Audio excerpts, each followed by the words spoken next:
Welcome. You're listening to The Aligned Self, Conversations in Creating a Conscious and Abundant Life. This is Daniel Denovi. I'll be your guide and host. Let's see just where we can take this.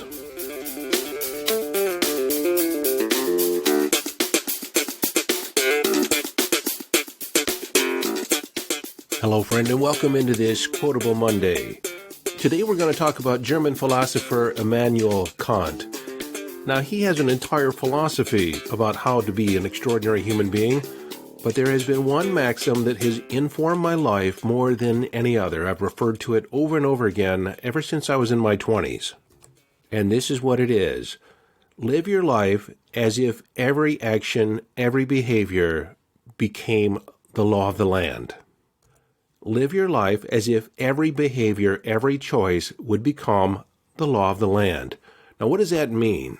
Using this maxim to guide your life actually has you looking at your own internal moral compass, your own sense of ethics.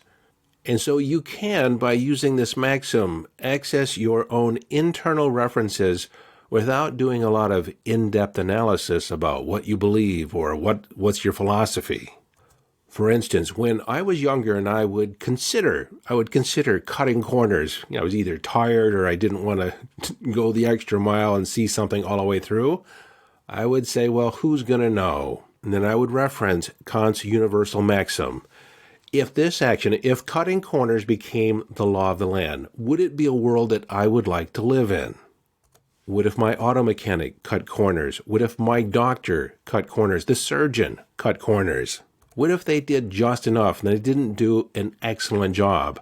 Would it be a world I would want to live in? Well, no, it would not be. Over the years, I've had clients that have either cheated on their partner or were considering cheating on their partner. And I would ask them, if your partner had equal ability to cheat on you as well, would you still cheat? I mean, if it's okay for you, it's got to be okay for them, right? Well, most of them would say no, that they didn't want their partner to cheat on them. How I always found it interesting how people compartmentalize their behavior. Well, it's just me, or it's just this circumstance, just this once. Or they'll never know. My partner will never know. But if they were allowed to cheat as well, if it was an open agreement, if you cheat, they can cheat. There's no binding agreement between you two. Or take it even further. Let's say it becomes the law of the land. No one holds themselves accountable. There is no integrity. If they make an agreement, it's okay. They can break it. Who's going to know? Now, something I didn't realize when I was younger that I realized today, that utilizing this universal maxim, actually asking the question, what if this became law of the land? Would it be a world I would want to live in? Would it be a society that I would want to be a part of?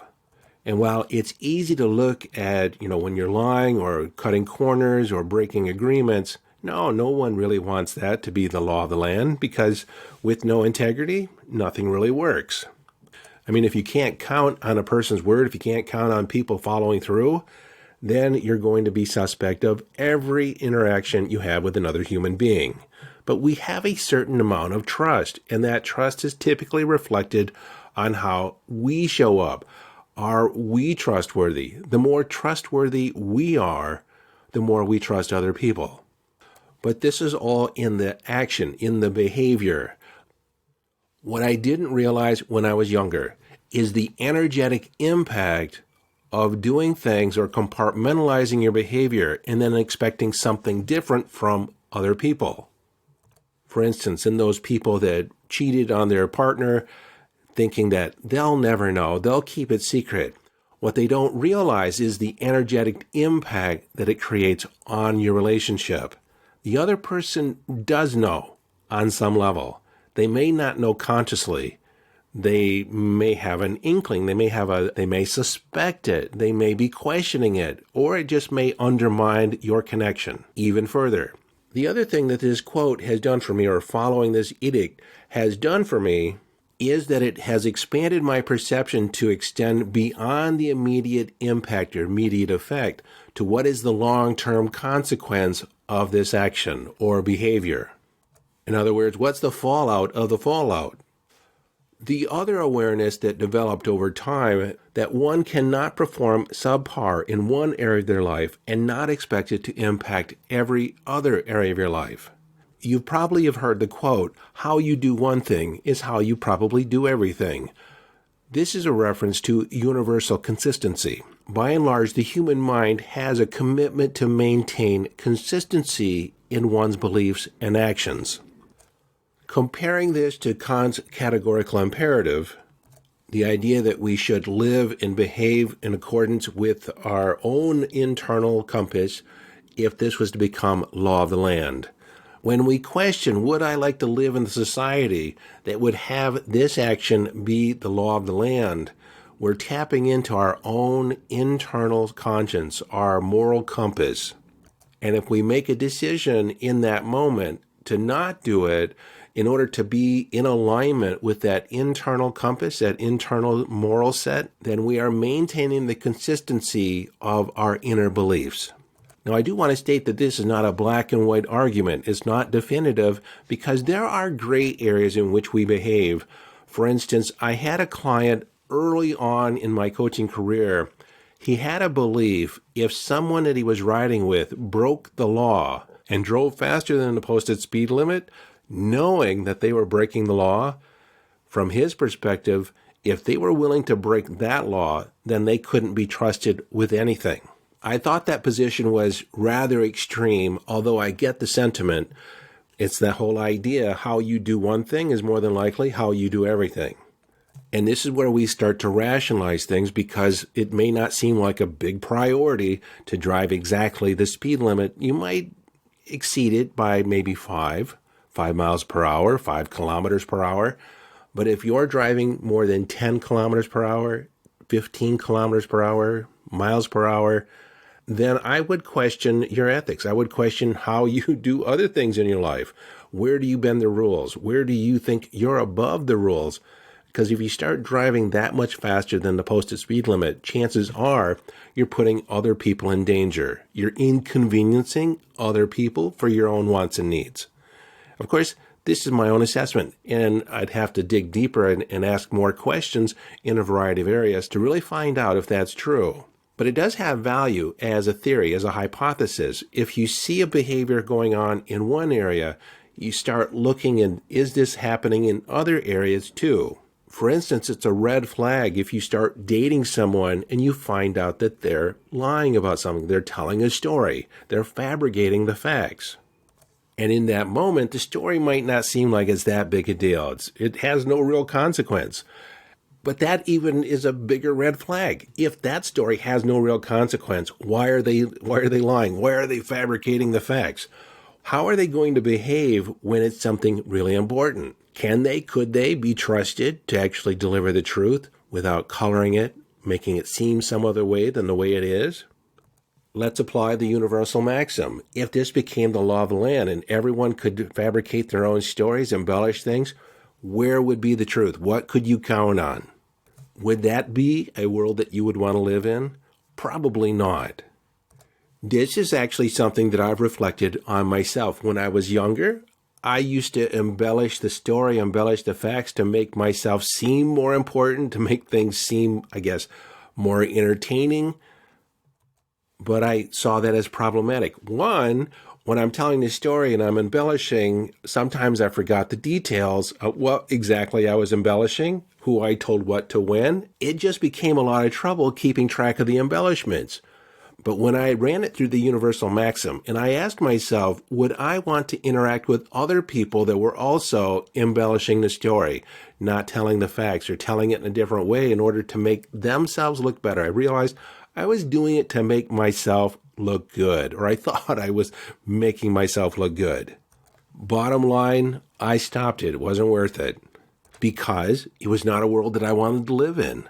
Now, there's another idea that runs tangent to this quote. It's not exactly aligned with it, but it's similar in the idea. And this is when we think that we're going to get away with something, that it's just us, it's just this one time. And I like to ask the question, would it still be permissible? Would you still be okay with it if everybody knew, if it was plastered all over Facebook, all over social media, if it was on the headline of the newspaper, I used to say headlines of the national newspaper. No one reads the newspaper anymore. But if it was all over Facebook, if it was all over the internet, would you still go ahead? Would you feel good about your decision? Would you stand behind that job and say, yes, that was me, and feel proud of it? Or you say, yeah, that was me, and not let it bother you. You might not be proud of it, but it wouldn't really affect you one way or the other. If that's the case, then I would say go ahead. Now, let me clarify that second example. Let's say you might not be proud of it, but it wouldn't really detract from who you were. Let's say that I did something bold. Maybe I did a TikTok or a video, and I put myself out there. Maybe I did a song and dance, and a lot of people laughed at it, or they looked at me. It didn't have the effect that I wanted. I'd be okay with it. I'd be okay with making the mistake. I wouldn't necessarily be proud of it, but you get the idea. I wouldn't let it damage my self-esteem. So this is what I want you to do. I want you to embrace this quote, embrace this questioning. And if there's anything in your life that you're doing that you might not want to get caught doing, it's kind of on the down low. I don't know if it's texting somebody or having conversations with somebody that maybe you don't want made public, or it might be behavior. Maybe you know that you're cutting corners in a particular area, and ask yourself, would I be okay if this became the law of the land? Would it be a society? Would it be a culture? Would it be a family dynamic that I would want to live in? And if you're hiding something from a significant other, pretend that they're also doing it, or they have the permission to engage in it also. And then there's even a more interesting way to think of this. I had a client many, many years ago that had a mistress. He said he was in love with her. He didn't want to leave his wife. He only saw his mistress once every 3 months, and they would steal away a weekend together. He traveled on business, and he just thought he was making it work. But when I reflected to him, he can't expect himself to have behavior that he could not allow his wife to engage in, and so she would also have the permission to have affairs, break the marriage vows. I mean, if you're going to break them, let's break them, right? And so I told him, let's imagine she's not just going to sleep with one guy. She's going to sleep with a dozen guys, a different one every weekend, or maybe 2 or 3 partners at a time. And I added, after all, if you're going to break the marriage vows, you can't really put parameters or put guidelines on how they break it, right? They have free reign. And he said, I guess you're right. But the feeling made him sick to his stomach. He said, I never considered the fact that I was in some way giving her permission also to cheat on me. After that conversation, he ended up breaking it off with his mistress. Again, apply this question. You're going to make this the law of the land to anything, any behavior that you are questioning, or you're saying to yourself, it's just me, it's just this one time, or who's going to know? Doesn't really matter. It's not that important. Just run it through the question process. Run it out. What's the consequence? What would happen if this became law of the land? If everybody did it, would it be a society? Would it be a family? Would it be a culture that you would want, a world that you would want to live in? Well, that's it for this episode. This is your friend and host, Daniel Denovi, urging you to follow your bliss, live your life from inner signals, be inner directed as you engage in the epic adventure.